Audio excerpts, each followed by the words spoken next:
I think the sum total of what Ashley said is that I'm a performing monkey. And I told him 2 minutes, I could have done the same thing in 2 seconds. I am a product of the system that has nurtured me. And every time obviously upon retirement and upon death, retirement tributes and obituaries are not very different from each other. So when I heard the kind of things being said of me when I retired, I said, oh, how lucky. You won't have to write separate things now once I die. You can just change the date and it starts. There's a lot of lying that happens there. There's a lot of exaggeration. And one of the things that I miss when I went through that experience of hearing people talk about me as a specimen in a laboratory, as somebody who's this or somebody who's that, is that it erases all the people that went into me, my teachers. So that when I'd hear people talking about what I've done, I'd say, oh, but don't we need to talk about what people did with me?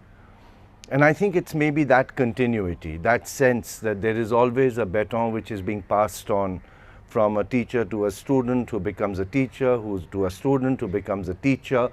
You don't have to be a teacher formally in an education system. We're all teachers somewhere or the other. You're mentoring someone or the other. And as long as we give back what we got, I think that's about as simple, I think, a formula of responsibility, of sharing, of dialogue, and maybe then I can extend that to saying of theatre. I'm so happy to be here. Ashley talked about a project we did together in 2017. 2017 onwards is when we've been talking about I'll come here one day.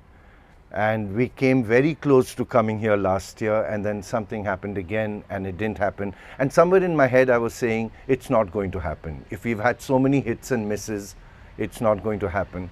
I'm just happy to be here. I like what I'm seeing so far. I like what I'm hearing from Ashley about the Dayapuram as an initiative, as a conception, and as a practice on the ground. I've heard so much about you. Ashley talks a lot, so and invariably when he talks, one always hears so much about people, right? I've heard so much about myself from Ashley. I sometimes can't recognize myself from what Ashley says of me. But I've heard so much of what's happening here, and I can only say one thing, Ashley, already, without prejudice to anything that happens in the next couple of days, I would like to come back, and we could figure out how these transactions, how these interactions become possible. As always, Ashley was tasked with the unenviable responsibility of asking me for a title. I hate titles to talks because the talk is still forming in one's mind by the time an organizer comes and says, I have to take out a poster, give me a title. And you say, I haven't yet figured out what to say. No, give me a title. And therefore, I think almost all the talks I've given have been interesting to me because I've given a title, and then when I've given the talk doesn't match the title. And I'm half the time scrambling, trying to figure out why did I give that title and what was it that I was planning to say, and so on. I was very impressed by my title, Why Theatre, because I thought it was a monkey off my back. Not that he was a monkey, I was a monkey. I was off my back. Why Theatre sounded nice and short and snazzy and poster material. And then I laughed on the phone, in that phone conversation. I said, guess what? After that, we're doing a workshop. So from why, let's go to how. Then I thought of calling him back and saying, what about where theatre, when theatre, what theatre, etc., etc. So I've already set out for myself a series of talkings that I'm going to do under the rubric of what, where, when, why, how, and wherefore, etc., etc. The problem with short titles like What Theatre is that the shorter the title, the wider the area. The longer the title, you tend to focus on what you're talking, yeah? So, some of the things that I think are not revealed in the title, Why Theatre, and I need to just make that clear before I start talking, is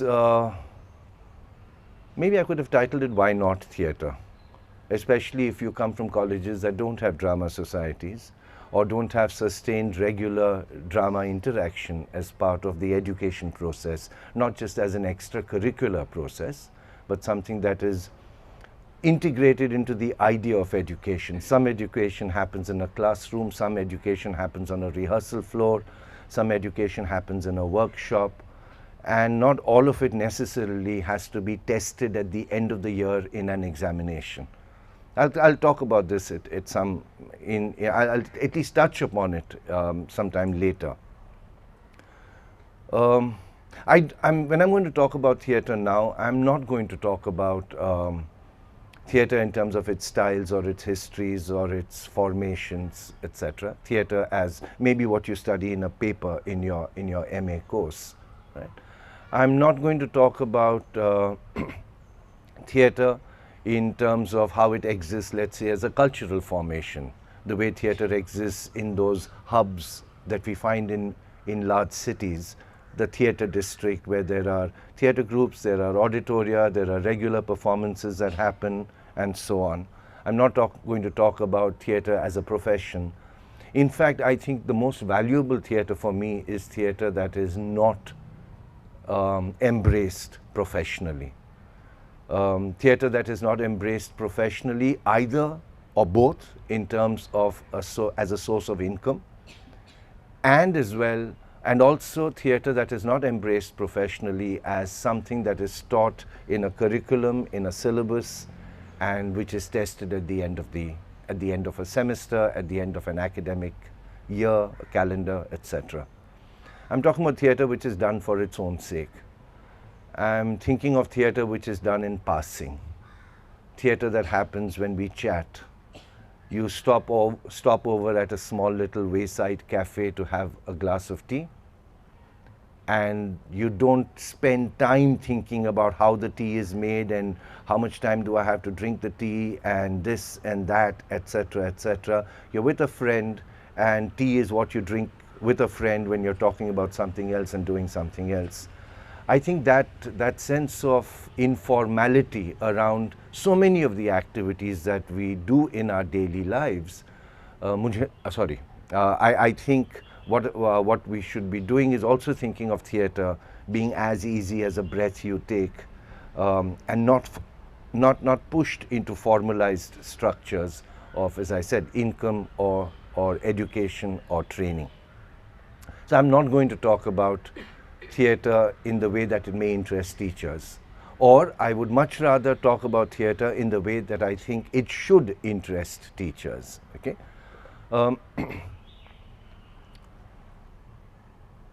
Nakul is a product of an initiative that we find in Delhi University.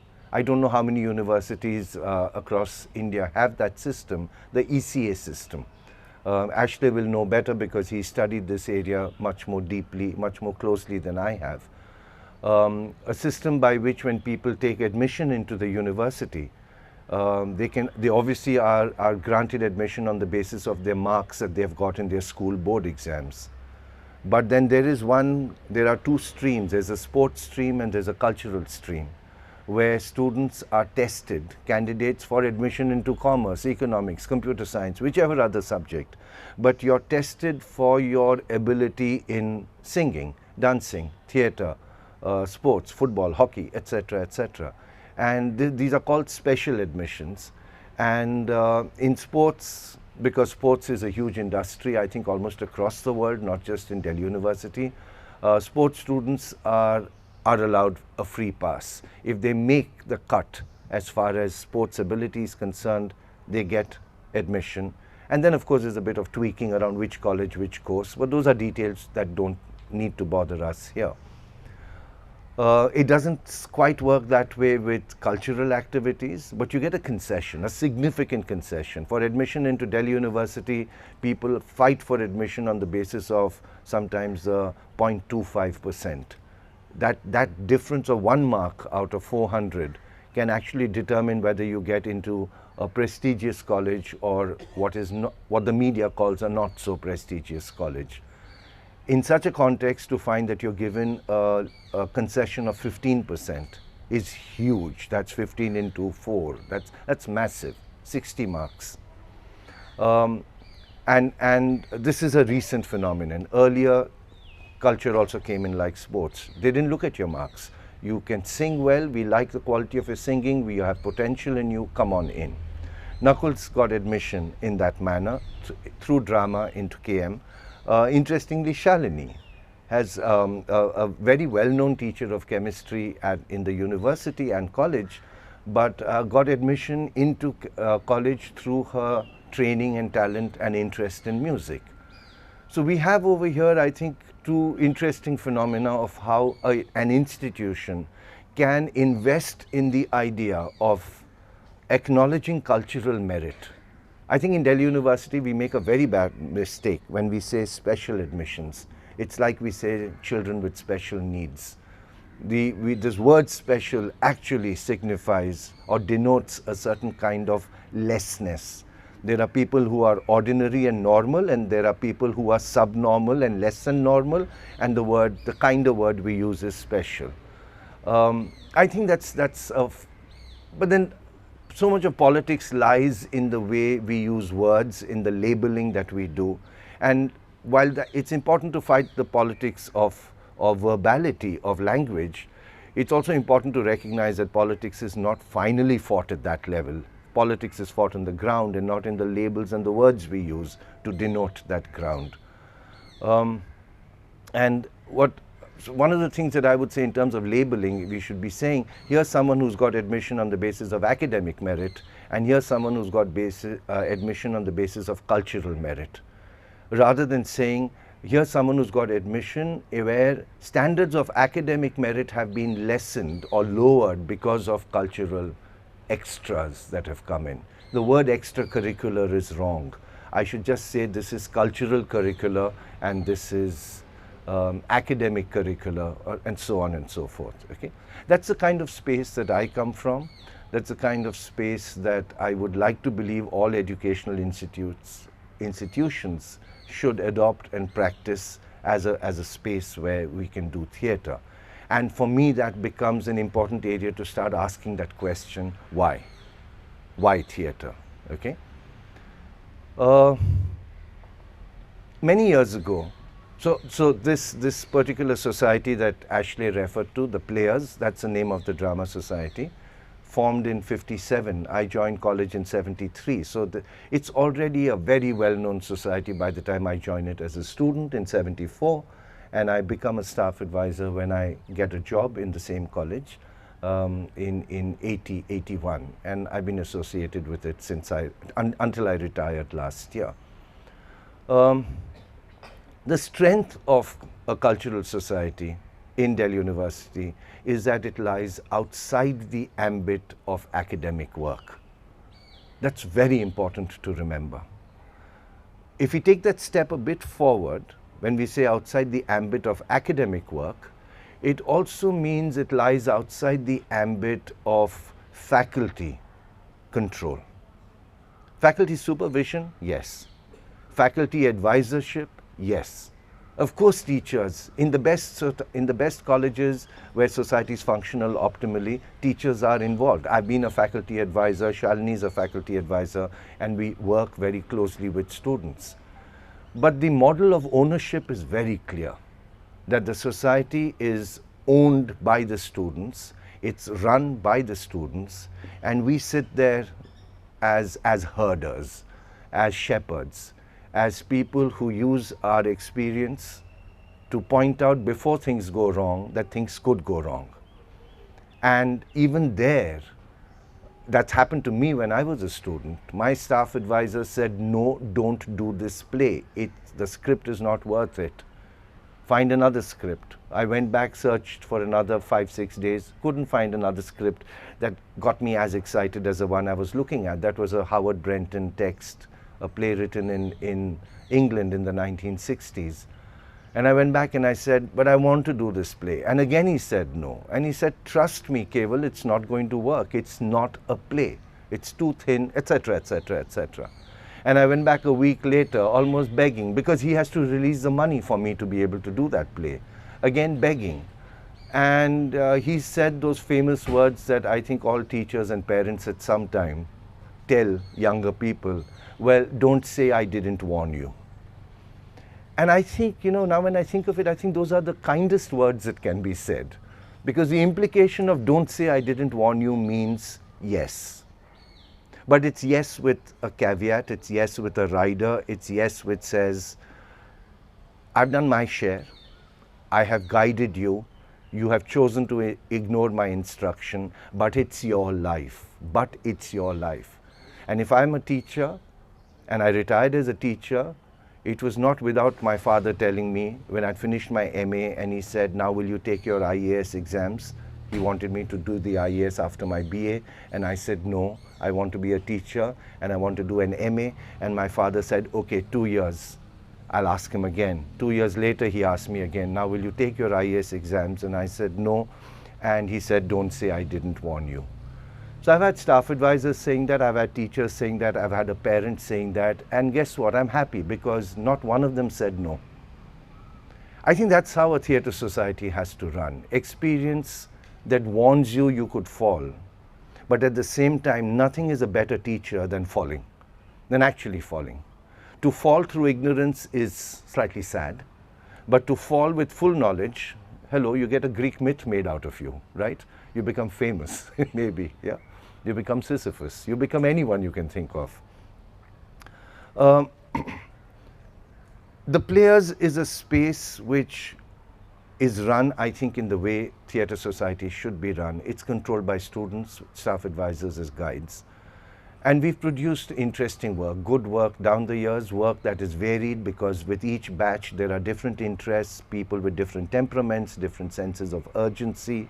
In the batch when Nakul was there, they were interested in doing one kind of play, another batch. Today, I think if Nakul was to see the play we've done this year, Nakul would say, but why did you give them permission to do this play? And I would say, why did you get permission to do your play? You just were hungry. And you don't fight, you don't argue with a hungry person. The hunger in the stomach must always be respected and let that person determine. As long as the person is not eating poison, the rest of it is fine. And then came the crunch. So this is a little story that I'm telling you in case you're not aware. I get a call from the university saying that Players has a very successful model of how theatre is created and it's been doing it for many years. Would you like to transform that experience and that wisdom that goes into shaping Players' work into a paper on theatre that could be taught at this level and this level and this level in the university? You know, if you are academically, if you're academically minded to have a career, this is a big step forward. I was fairly young enough to say, that's interesting, because in a university system where teachers do not get to frame their own papers, in a public university education system, in the private universities you make your own papers, this was very, very tempting. And it was tempting also because it was in my backyard. I was asked to make a paper in something that I would in any case want to do passionately. And I responded without even thinking. I said, absolutely, yes, give me some time. How much time? Get back to us within a week or so on. I went back home and I was already beginning to chalk out in my head, let's have this. It took me about 4 hours of thinking in that night to be convinced that this was a bad idea. And I went back the next morning and told this was my ex-teacher, professor, that I think this is a bad idea. If you still want to go ahead, get someone else to do it. Because if you colonize a drama society, or you colonize the method of a drama society, you're going to turn this one of the last few free spaces left in the university, again, you're going to bring it under the supervisory control of that terrible thing called the Department of Examinations. Because what happens in our drama society is, like, say, when I went to that staff advisor of mine and said, can I do this play? And he said no, but then he let me do the play. I chose my syllabus. I decided what play I wanted to do. I decided how I would work on it. I decided I would do it this way or that way. And if decisions had to be taken in one way or the other, they were being taken for their own sake. Yes, one of the things that Players taught me constantly is do the play for its own sake, not for winning a competition. Unfortunately, too much of work that happens in schools and universities is driven by the idea, you just said you had a competition, right? Is driven by the idea of a competition. the idea of winning. I think it just completely damages us in the work we do. However much I hate the examination system, at least thank God the examinations that you take for your MA or for your functional English, they're not run as a competition. If everybody is brilliant in your class and the highest mark is, I don't know what it is nowadays, 99.99%, I don't know, everybody can get 99.99. Whereas in a competition, there's just one rank which says rank number 1. And therefore, somebody who's as good will have to be told, unfortunately, you're rank number 2 and rank number 3. And you've heard judges saying that, I'm sorry, there's nothing I can do. You were very good, but I'm forced to rank you. Let's get away from rankings. Rankings, I think, are ways by which administrators try to make a difficult job simpler for themselves. It's not necessarily an action of justice. It's not an action that rewards work in the proper way that work has to be rewarded. So one of the things that I do insist on, that we insist on, is let's avoid competition, let's do the work for its own sake, and that's the reason why one said, don't turn the player's work into a paper, because then there will be a syllabus, you can't choose your own script. There will be an ascribed or prescribed method of how to do the play, and then there will be an examination, and you will be concerned about scoring marks. And where did all the fun go? The pleasure of doing theatre gets robbed from its participants simply because it becomes a controlled, supervised space. It was difficult for me to say this as a younger teacher when I was not entrusted with the task of supervision. But as I grew more senior and was given more responsibility to participate in an education system, at least no one could accuse me of sour grapes. It became easier and easier to argue that what I'm being asked to do and what I am doing is wrong. This is not the way to do it. But yes, we are all puppets in a larger regime of how pedagogy is imagined. And therefore, one has ended up as a teacher doing things one doesn't believe in. I'm sure you know what I'm talking about. And at the same time, one has tried to carve out our small little spaces. What is this theatre? Ashley, are you here? You're keeping a watch on the time. What is this theatre that I'm romanticizing? What is this theatre that I'm saying? Remember that Pink Floyd song, Teacher, Leave Them Kids Alone? It was quite an anthem in my generation when I grew up. And every now and then, it's the first song I taught my child. And in nursery, he went and sang it to his nursery school teacher, and we were called to the school saying, what are you teaching your child? Hey, teacher, leave them kids alone. And we said, it's not a bad idea, but is this something you teach someone who's just 3 years old? Well, he doesn't have a music career, so it's end of story. What is it that I'm romanticizing? I'm romanticizing perhaps the idea of dialogue. That is so critical, so crucial to the idea of theatre. Dialogue in the best sense of the term, not dialogue in the way in which we understand dialogue. When you go to watch a film and your favorite film star says something, you say, wow, fantastic, what a lovely piece of, actually it's usually a monologue, it's not a dialogue. But I think the phrase that is used in Hindi very often, kya dialogue mara? And Amitabh Bachchan ka dialogue suna do, iska dialogue suna do, and monologue sunate hain. So people, even in their admiration, get the basic word wrong.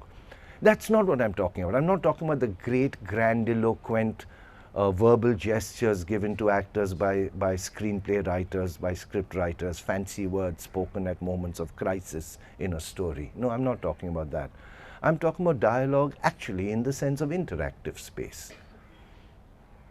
Maybe I exaggerate this, and when I speak briefly, I exaggerate it more. But I would imagine that theatre, and by theatre also I include its allied forms of cinema and television, and talking about and distinguishing between cinema, television and theatre is something I spend a lot of time in my classroom. I don't think one will have time now.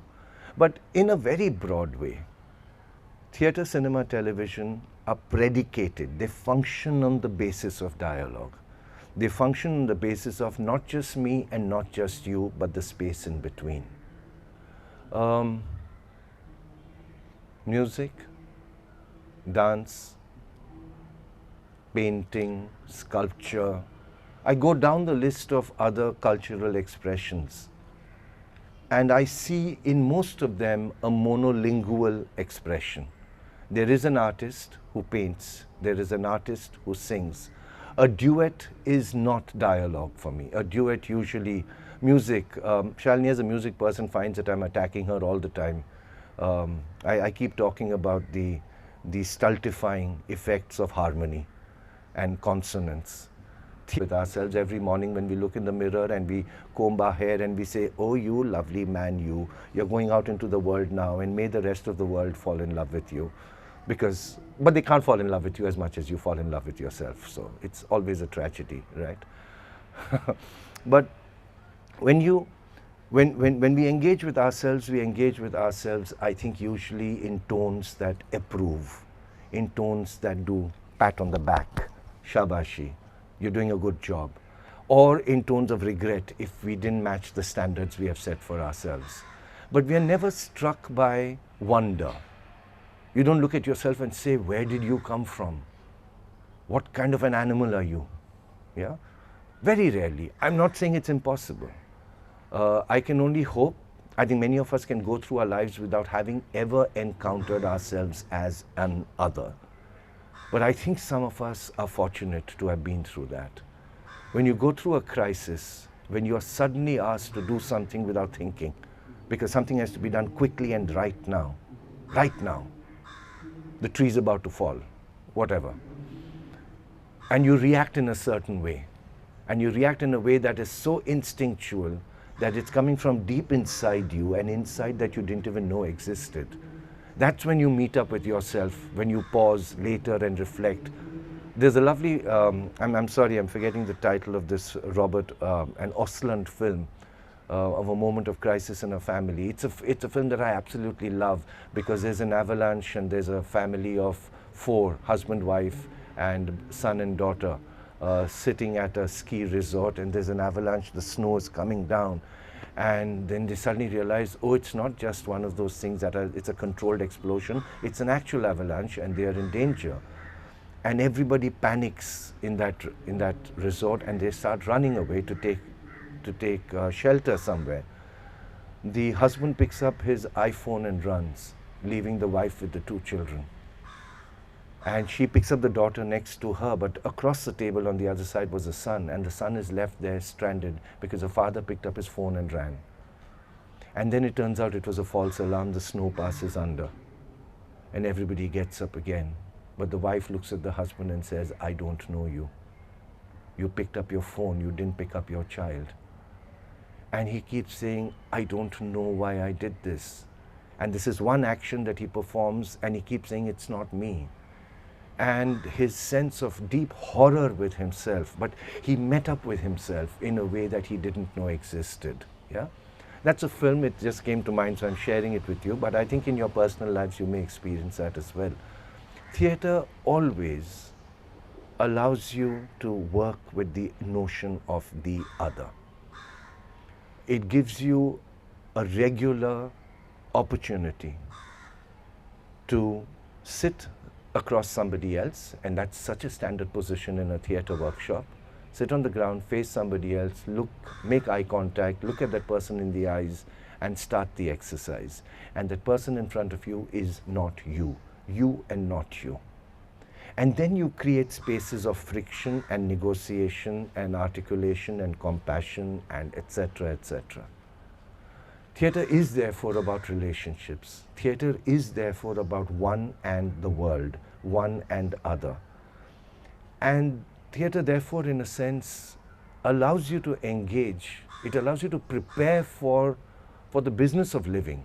Because finally I think all living is about negotiating people, negotiating crises, negotiating situations, negotiating ideologies, negotiating thought structures, negotiating the human, the non-human, the natural, etc. Things that are inside you and things that are outside you. I think theatre is life training. in the very root sense. I'm not interested in how do you speak lines better. What is the what theatre light should we use here? Should we use amplified voice or natural voice? Which is the style we are going to perform in? Is it realism? Is it stylization? Is it dance theatre? Of course, all these questions matter, but they come at a much later stage. At a very preliminary stage, I would say theatre is a transaction. It's a transaction between two entities at a very minimum. And it's a transaction that involves a negotiation. It could involve a conflict, but at least definitely it involves a contestation, because you don't think of a dialogue between two people who agree with each other. It's an exercise I like doing. Two of you sit opposite each other, agree with everything the other person is saying. You get bored. You get absolutely bored within a minute because there's nothing left to say. The most powerful word is but. It's a nice day. Yeah, it's a nice day. But. And you say, thank you for saying but, because now the story inches forward. No, it's not a nice day. Oh, it's leapt forward. It's not inched forward. It's contestation. It's your world versus my world. And then comes that critical part. I think it's a nice day. You think it's not a nice day. Now what do we do? I can't live in just my nice day and you live in just your not nice day. What do we do in terms of a day that is perceived differently? It's marriage without a license. It's marriage without a sanction. It's marriage that you have to work out yourself, regardless of what the subject matter is. Okay? Peter Brook. I like his definition, rudimentary definition of the most essential aspect of theatre. He's someone I've read a book by him when I was in college, and to date it's a book, the opening lines of which have stayed. I've forgotten the rest of his book, but the opening lines have stayed with me. Asked to define, can you give as essentialist a definition of theatre as you possibly can? Peter Brook takes all his experience on board and says, I think the words are, a man walks across a room, another man watches him, and that is all it takes for an act of theatre to be engaged. The simplicity of it is staggering, because in one stroke he has killed all the dramatists. He has killed the Shakespeares and the Kalidasas. He's killed the Shudrakas. He's killed the Ibsens. Because he says a man walks across a room. He doesn't say a man walks across a room talking, saying to be or not to be, and not stopping his talking. So that finally when Hamlet dies, Horatio says, the rest is silence. And I've always thought there's a little bit of relief that the man finally who talked too much, finally he died. I think that's a little joke one as a student always played out when one studied Hamlet. A person walks across a room and then there are not even two people on stage. The example I'm giving you of theatre requires two people sitting opposite each other, looking at each other. But Peter Brook says, no, the gaze does not have to be the gaze of a fellow actor. The gaze is the gaze of the spectator. I'd like to add to this definition because I think it misses out on a very vital component. If you've ever acted, you would have spotted the gap in this definition. A man, forget the politeness of our vocabularies today. Today we would say a person. We wouldn't say a man. But we can forgive ourselves, forgive him at least for writing in the 1960s. A man walks across a space, a room. I don't remember whether he says a room or space. You'll check for yourselves. The title of the book is The Empty Space, and this is 1968, and it's there in the opening lines of the book. A man walks across a space, another man watches him. And if you're an actor, you'll say, yeah, no, he doesn't stop there. A man watches him, and the man walking across the space watches the man watching him. That is where actually theatre lies. So that I come back to Peter Brook and I say, no, Peter Brook, theatre is not a one-way street. You do, I watch. You do, I watch, you watch me watching you. then of course we can multiply this in a hall of mirrors. Because I watch you, watching me, watch you. And it can carry on then that way. That's what distinguishes theatre from cinema. Because the actor in front of a camera cannot watch the spectator watching the actor. The actor does not work with a live audience. When we say theatre is precious because it's live, we invariably mean the actor is live.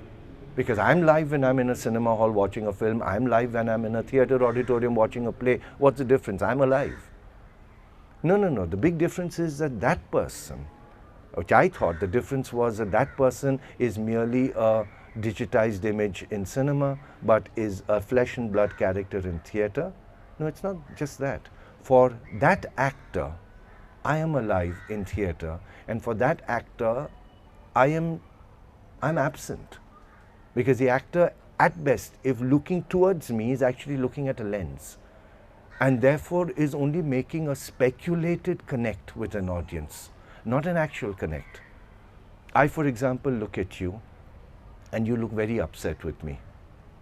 Now I know when I say you look very upset with me, you'll start smiling. And you're now struggling to not smile. But I can see the smiles coming, and it's going to come. And you're saying, I'm not going to let this man who's come from North India bully me, because we people from Kerala don't let North India talk to us this way, especially not Delhi. And the smile is building. And what am I doing? I'm working with a spectator, knowing that there is a dialogue that's possible out here. She started smiling, saying, thank God it's not me, it's her. And now she's going to laugh. And there's a person here who's been smiling throughout when I've been talking, and I'm not sure the person who doesn't smile and the person who smiles, who is listening to me more and who is bored more with me. As teachers, we know what teachers are always engaged in theatre. Teachers are, that's why the coronavirus, that's why online teaching was so killing to teachers. I think we all said, all our students shouted so loudly, we hate it, we hate it, we hate it, that we forgot to say, excuse me, we hate it too.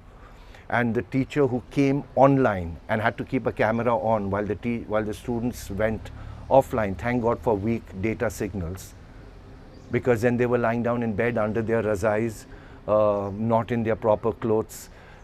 And one would say, excuse me, is there anybody out there? And after much time, someone would unmute and say, yes, sir, I'm here. And we say, where were all of you in class, etc. We know what we've been through this in online teaching. What's happening there? We went into cinema rather than the classroom, which was theatre. In my college, outside the Department of Botany laboratory, I'd seen a notice, and I'd absolutely loved it, which somebody had put up a notice saying teaching is 1% preparation and 99% theatre. As a theatre teacher, I embraced it. I said, absolutely bang on. Maybe it's unfair to teachers. It's not 99% theatre, but there's a lot of theatre in teaching. And therefore, regardless of whether you teach science or you teach commerce or whatever else, you know what one is talking about as to the pleasures and the responsibilities of engaging with another person in the flesh, live, etc.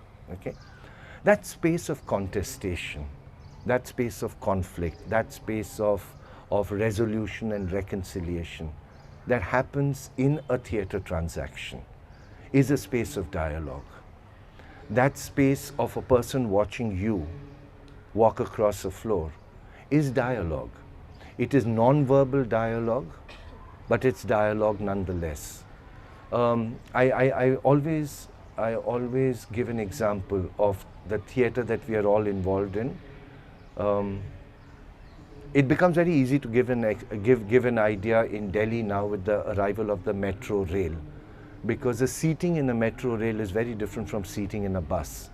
In a bus, we tend to sit in rows of seats, one behind the other, and that's a seating plan as it is here. There's a front row and a middle row and a back row. That's what is there in a theatre auditorium, in a cinema hall, etc., etc. That's how we sit most of the time. That you watch something from behind people, and the people in front of you can watch their backs. Only one person has a front to you, and that is a person, the performing monkey in front. But for you, you've only got her back, she's only got your back, and so on. The metro rail suddenly changes the dynamics of visuality. I don't know if all metros are like this, which is that there is this tube compartment and there are seats facing this side and there are seats facing this side. They're not seats facing the front. And you sit down and you're looking at somebody else. When it's packed, and in India, mercifully, it's always packed, so it's not such a problem.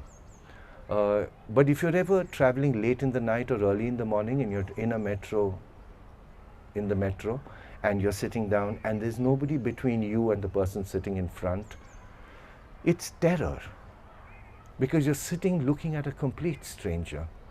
And I have loved feeling my own discomfort and feeling the discomfort of the person in front. We sit there like this and we make sure our eyes are glancing off. I will not want to meet his eyes or her eyes, and she will certainly not want to meet my eyes, but neither will he want to meet my eyes. As we tend to look somewhere else, and we get very interested in the advertisements and in the floor and in the air conditioning, and you can't look out of the window, which we always did in buses when we were getting bored, because you have to really crane your neck around. What does the metro do to us in terms of enforcing a social transaction in cities, metropolitan cities, where we do not want to have a social transact? What's happening over there? What's happening over there is that you are not getting bothered by being the person who gazes at a man who walks across the room. You get bothered by being the man who walks across the room and is being gazed upon. That sense of being objectified. So I know I'm sitting there and someone's sitting in front of me and is looking at me. And then I look away. And then I look, and the person's still looking at me. And the person's still looking at me. And I say, is my button open? Actually, I don't go to my button. You're largely a group of women, so I'm not going to tell you where I go to, but I go to check my pants rather than my shirt, because I'm terrified that I've forgotten to do something. And I say, no, I'm fine. I'm visually all right. Why is he staring at me? Next step is, do I have something hanging out of my nose? No, that's okay. And then I feel like saying, stop staring at me. And then I suddenly realized the person was just looking at me blankly, blinked, and then started thinking about something else. I said, oh, he wasn't looking at me after all. That's what theatre is. Theatre is not just the act of gazing and the consciousness that follows, or at least the consciousness that propels it. It is also the consciousness that comes from the sensation of being gazed upon. To not just look at the person across as an other, to also be othered in somebody else's eyes.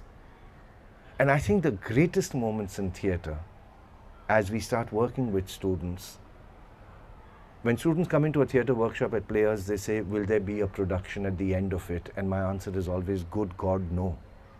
A theatre workshop that leads to a play is a theatre workshop that's wasting 60% of its time getting a play ready. That's not the point of a workshop. The point of a workshop is to discover, explore, articulate what theatre or what the processes of theatre can teach us in terms of negotiating ourselves with ourselves with others, and ourselves with the environment.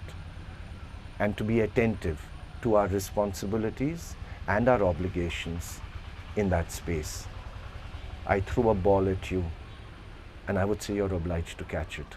9 times out of 10, if I throw a ball suddenly, I'll find a certain kind of person doing this and another kind of person doing that. And I'll say, what made you think? You lead a life where you think a ball comes, I'll catch it. And you say a ball comes and I'll flinch. And I've right away got 2 categories of human beings. Are you always reactive? Are you always active? When do you move back and say, it's not my ball? And when do you say, so what if it's not my ball? And yes, there's a motor skill involved in catching a ball. So I say, let's mime a ball. It doesn't have to be a real ball. I'll throw you a ball. You have a choice to pretend to either catch it or leave it, catch it and drop it, catch it and juggle it and throw it back, or whatever else, etc. It's only a game. But it's a game that starts allowing you to see that you have habits, that you invariably opt for one rather than the other. And then you're told, because it's only a game, guess what? You can try out something else. I think one of the nicest games we do in theatre is because we work with students, young adults, is to say, become your father. Don't play yourself talking to your father. Be your father talking to you. Be your mother talking to you. And be your mother honestly. Don't be your mother. Be the mother you will be. Then be your mother.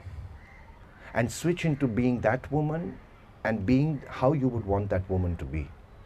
And be honest. Be honest. Don't keep trying to create a caretaker for you who will look after you, giving you a chidin all the time. No, no, no. Be honest about this. And I think that discovery, that exploration of difficulties of lives outside of you, again, is something that theatre allows and brings in. That for me is why theatre. Ashley, how much? 10:40. Yeah, so I think, I mean, one can go on and on. When Ashley told me that you'll have to talk for an hour, my first thought was, my God, 1 hour is what my lecture, one class in Delhi University colleges is 1 hour, and it always is too less. And one goes out for a seminar, one is happy to get 1.5 hours or 2 hours. And he said 1 hour, and I said, oh, what am I going to do? But I'm quite proud that I'm keeping a mental sense on the time. Yeah, and one can stop this anywhere. One can carry on. Maybe if I just throw it open right now, if there are, I'm sorry, I should have said this earlier at the beginning, that if I'm saying something that either you haven't caught or you have a question, please feel free to interrupt. Sorry, I had a brain fade. I've been retired. Yeah, if there's any comment or anything, please do feel free to make a comment or ask a question. Otherwise, the danger is I'll start talking again.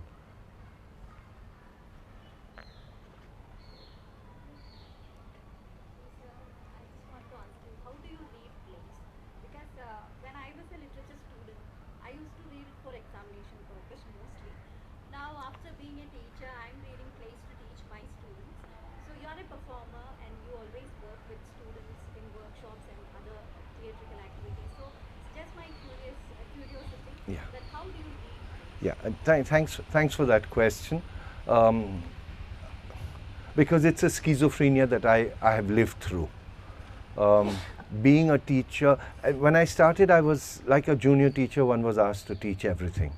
But because I already had an interest in theatre, and my faculty seniors recognizing that, allowed me to gravitate more and more towards teaching only theatre. So that by the time in my last 15 years of teaching, when I was asked to teach some sonnets because the teacher had to go on emergency leave, I was asked to do so with great apology. If you don't mind, KEVAL, can you teach some poetry? I mean, we know you won't like it, etc., etc.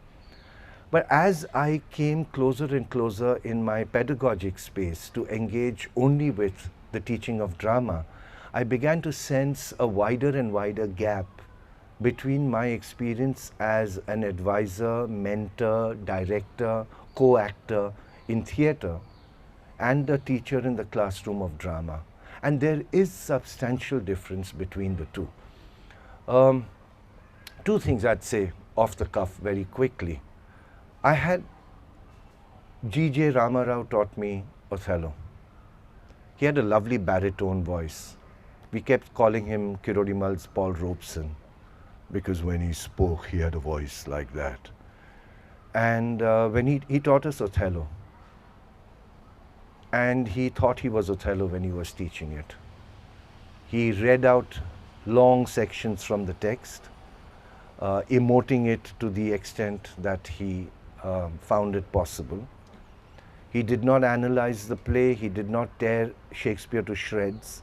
He did not get us to read under the text, beside the text, behind the text. He performed it for us.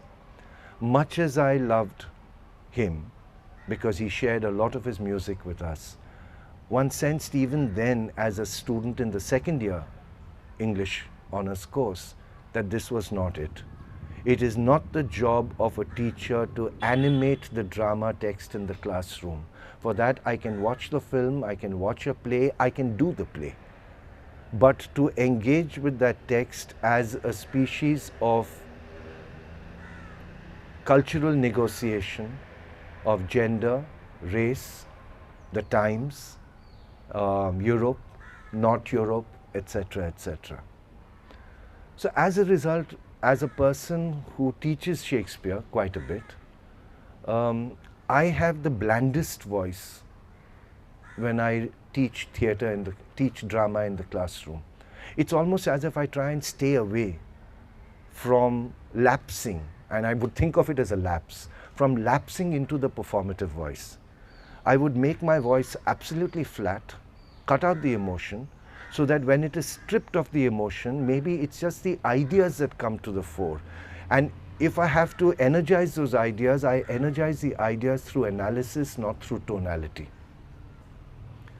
So that it's a comment that I've heard from people, that aap drama karte ho and you speak so blandly. And I say, no, that's my professional teaching voice. Because also I have the safety valve, or I have the outlet, because when I want to do theatre, I go across to the room next door and we're doing theatre there. I don't need to do theatre in the classroom. And Rama Rao needed to do theatre in the classroom, perhaps because he didn't have an outlet. So I see that as a difference. Online somehow changed it.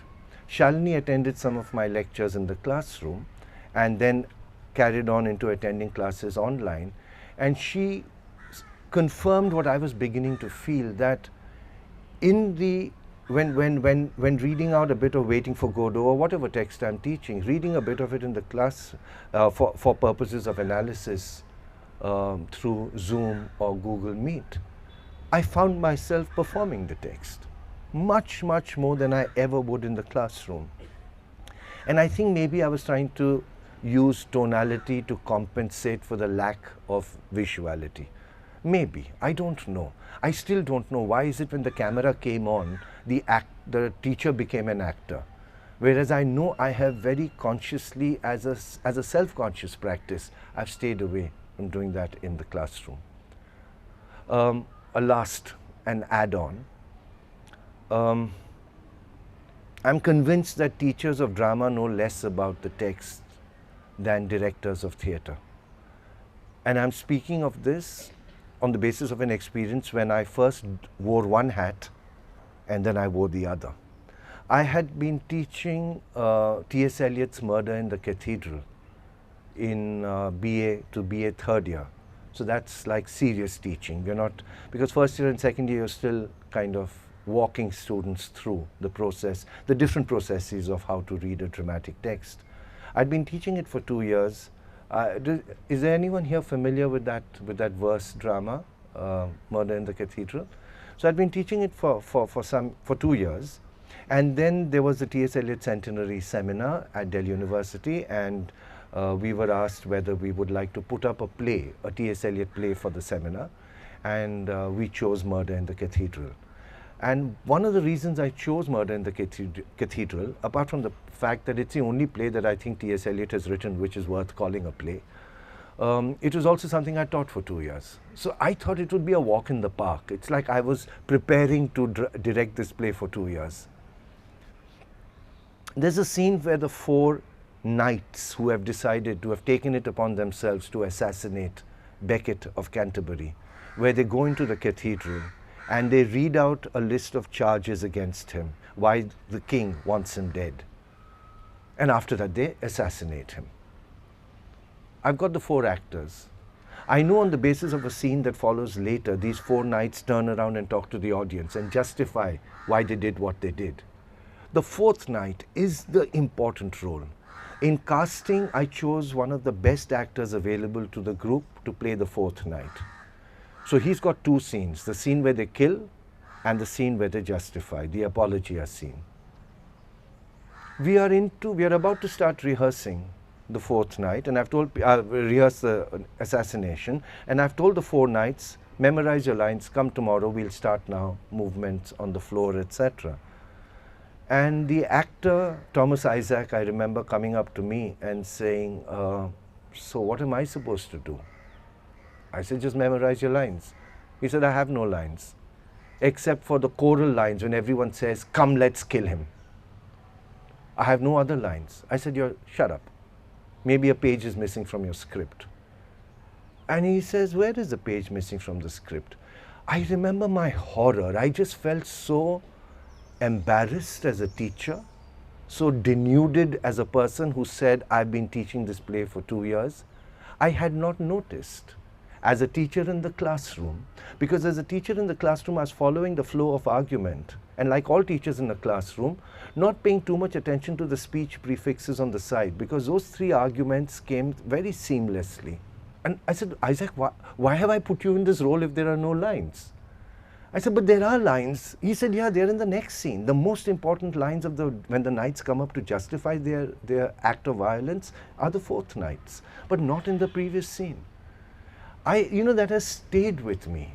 How could I have lived with a text and have missed this vital detail in terms of not noticing that a character is on stage but not speaking? Shakespeare's Much Ado About Nothing has hero's mother coming on stage in the last scene. It's there in the stage direction. And we never read stage directions. Enter, and it's a Shakespeare play, enter 1, 2, 3, 4, 5, 6, 7, 8. Who's sitting there with a calculator seeing how many people have entered? But the moment you're directing the play, and you've got 8 actors entering, and then you're saying, okay, now you do this, and where are you? What are you doing? Okay, what's your line? And then that actress says, I have no line.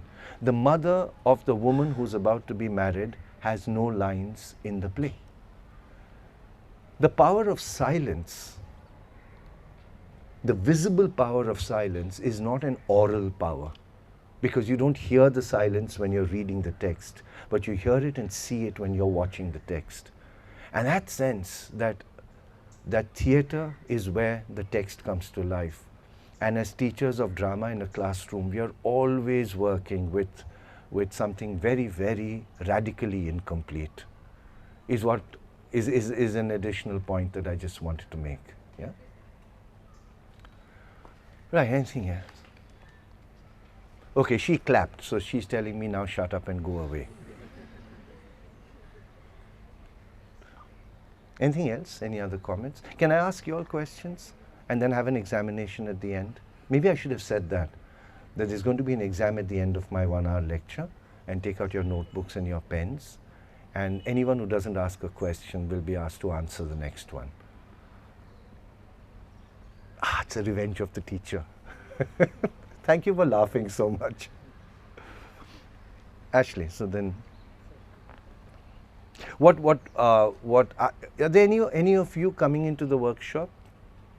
Anybody here? Okay. So the Y theatre lecture was also slightly geared towards the How theatre, and working ahead with some of the things that one has spoken of here and carrying on. Yeah. Before we wind up, I mean, this whole 2 years of COVID, right? And like we would. So, KEVAL, I have 2 questions. First question is, before this whole 2 years of a rupture of COVID, online teaching and students, I mean, usually what happens in a college is that seniors hand down things to juniors, and then there is a whole communication that goes on, especially in the ACA, in the cultural zone. That's where the most important interaction and transaction takes place, right?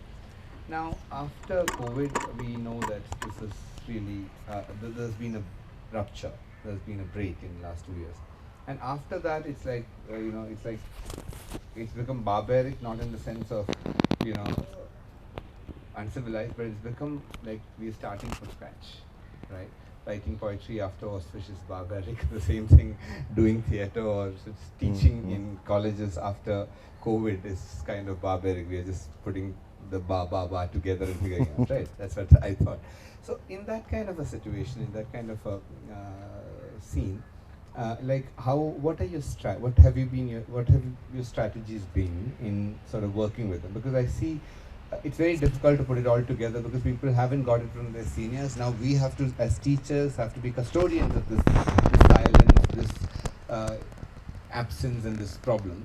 At the same time, we remember certain things, right? So when you see a work, you say, okay, now this would have been very different 2 years ago, right?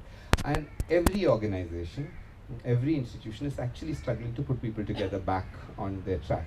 And it's made worse by the fact that universities and governments haven't recognized the fact that there's been such a breach and such a problem, right? So what's your strategy is my first question. The second question is you said it's a dialogue, it's a conversation and all of that. how were you, you know, sort of, this is autobiographical. What was your entry into theatre? When did you find out, and when did you decide to, you have a taken on role as a mentor of students through theatre. So, how did you get into theatre, and then how did you decide that, okay, this mentoring is my life calling? I mean, what were those? Those stories would be lovely to hear. Yeah.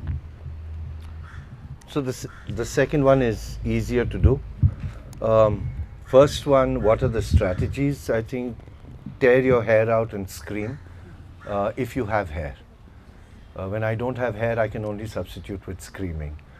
Um, it's been frightening, Ashley. It's been frightening to come back and see how quickly we can lose. It takes years and years and years to build, and then it's almost like one moment of neglect, turn your eyes away, and things crash down. And the extracurricular work has been impacted more greatly because it's a place that feeds itself. You don't have structures outside. Hopefully, we could hope that when we go back to work, the buildings are still standing, the academic pedagogic structures are still in place, and it's a case of having to start the machine again. I think what's been damaging really, at least as far as Delhi University is concerned, I can't speak for other universities, is that the period of COVID has coincided with the change of Vice Chancellor. The change of Vice Chancellor has been driven by a government at the center and the new education policy. I don't know which virus is worse, the NEP or the or the corona, and the kind of steady dummification, the steady collapse of pedagogic rigor, of academic rigor, of disciplinary rigor that this new system is forcing upon us. So when I'm saying that we can come back from COVID if the buildings are standing, but the buildings are broken. And the new building that's coming in is not earthquake proof. And you're forever living in the dread of the ceiling will fall on your head. And you know the ceiling is going to fall on your head, the question is when. And we're hoping that the ceiling can still stay there in 2024, and then I don't know what happens, but there is no 2024 happening. So it's a much larger question over there. At the moment, to come back and narrow it to the specific space, because I've retired, but I still go back to college to work with the drama group. Retirement means that I don't have to do internal evaluations. I don't have to do corrections. I don't have to walk into classrooms teaching texts that I didn't want to teach, but I have to make up my workload. And I do theatre, which I've wanted to do. So it's suddenly college has become for me a place of pleasure, unqualified pleasure, except to the extent that pleasure can come with its attendant terrors of an actor malfunctioning or people forgetting or whatever else. So I'm there, I'm happy to be there, and I am struck by how much has been forgotten. I just curated a theatre festival of theatre produced by college students. And I can confidently say the last time the festival was there, it was in 2020 before the lockdown, and now it's 2023. And it's almost as if the college student of Delhi University has become a different species. Skills have been lost. They've been lost at the school level. Because after all, we are now working with students who lost out vitally on what it meant to be a senior school student in class 11 and class 12. So skills picked up there that they could bring to college, the skills weren't picked up there, and they've come in as terrible khichadis, as terrible mixes of things which are undigested and whatever. But it's just the beginning. Delhi University reopened in February 22, and we've just crossed over a year, and we are looking to the next year and saying things will settle down and so on. How did I come to the next question? I didn't want to join theatre. I was this girl who didn't smile at me. I was a boy in the front row who wouldn't smile at people because I was terrified inside when I was in school. And in this terrible, cruel thing that schools do, that if you get good marks, schools look upon you as a school's model student, as if marks is all that matters. And because I used to do well in academics, I was the monitor of the class. I thought I was a monitor because I was amongst the tallest, so I was the panopticon. I could watch people from above. I was the CCTV. No, it wasn't that. I just got good marks. And as a monitor, one was asked in the school assembly sometimes to come up and read out a poem or a message. I have a memory in my class 11 of standing in front of a mic and my voice trembling so much that I just said, why does the English teacher make me? That English teacher was from Kerala, by the way. Oh, by the way, I'm born in Cochin, and my happiest memories of childhood are actually Willingdon Island. My father was in the Indian Navy. I spent around Tevara, Ernakulam, Willingdon Island, etc. Hating this English teacher, Mr. Papali, I think I pronounced it correctly, who would tell us to come in and do this and do that, etc.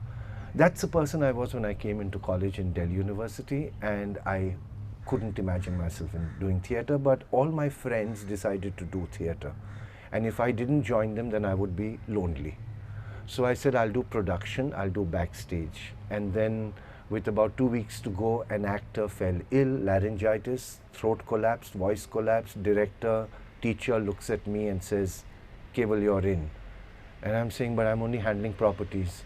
You're in. You can't do this to your friends. My friends grabbed me in the hostel and said, you better come in.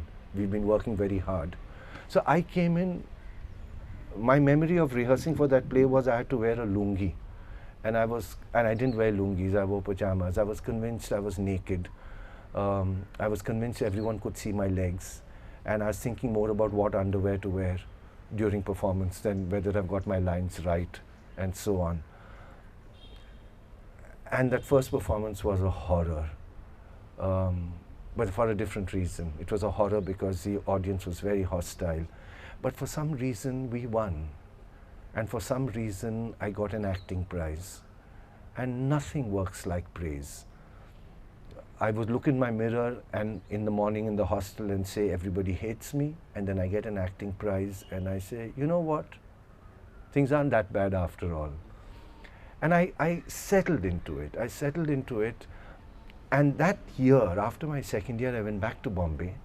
And this English teacher, for all his sins of putting me on the assembly, in front of the assembly, I stayed in touch with him. He'd got married, went to visit him at his house. And he said, you've changed. And I said, no, I haven't. And he says, no, KEVAL, you've changed. And I said, I'm the same person. And I kept telling him, tell me how I've changed. He says, you're easy. You're talking comfortably. You smile when you talk. And I think I told myself this has happened because it's theatre. By the time I came into the third year, I was comfortable with mixing with people. Otherwise, I was an introvert before. By the time I came into MA previous, I had become a bit of a intellectual terrorist, ambushing people with smart language. By the time I was in my MA final, I was a hostel president and almost thrown out for playing pranks on the hostel warden. If that English teacher had met me in my MA final, he would have not only said, you have changed, I would have also said, I've changed, and etc. I think I grew up in college. I was infantilized in school. My mother was overprotective. I grew up in college because I went to the hostel. I think sending children to hostels while in school is an unforgivable sin. They need the nurturing of the family. But sending children into hostels when they're in college is an absolutely vital part of their education. I was fortunate. I was in the hostel and I was in theatre. So when I enjoyed theatre so much that when I joined KM, one of the things in my head is, of course, I want the party to carry on. I don't want the party to stop. I have a lot of reservations with the way things are organized at KM, and I come in saying, now that I'm a teacher, I'll change this, and make this a place more amenable to students' welfare, students' comfort, and so on. And I think over a period of times when I was asked this question, I was 35 when a teacher told me, how long are you going to carry on like this? Don't you think you should settle down now and not spend so much time with students? And I said, I can't imagine ever spending my afternoons away from the auditorium. Teach in the mornings, go into the auditorium in the afternoons, work there till night. It's damaging to a family life. Somebody used to tease me saying that my wife was my second wife and the Drama Society was my first wife, and so on. These are cruel people say when they think they're being witty, because at least it's not nice to say it to her. Say it to me and we can bury it under the carpet, sweep it under the carpet after that. But I know, it was around the age of 35, 40 from my colleagues when I would hear complaints that you're not investing in the institutional structures of the college. Why don't you become a member of this committee or head the staff council? Why don't you become the president of the staff association? I would always say, I've got players. And I was told, wait till you're 40, then you'll grow up. And it was 42, and I said, hey, he told me that, so I went back to him, to Professor Bhatt. Guess what, it's 42 and I'm still doing it. He says, you're juvenile, you'll never grow up. I think the way I figured it out was that I wouldn't be where I am if it wasn't for collegiate theatre. Where I am here, I'm not talking about whatever else, Asianet or whatever. Those who came afterwards, to give to them what I got from somebody else. I think I started with that metaphor of the relay race, that all teaching is a relay race. And maybe that's a note to end on. Yeah?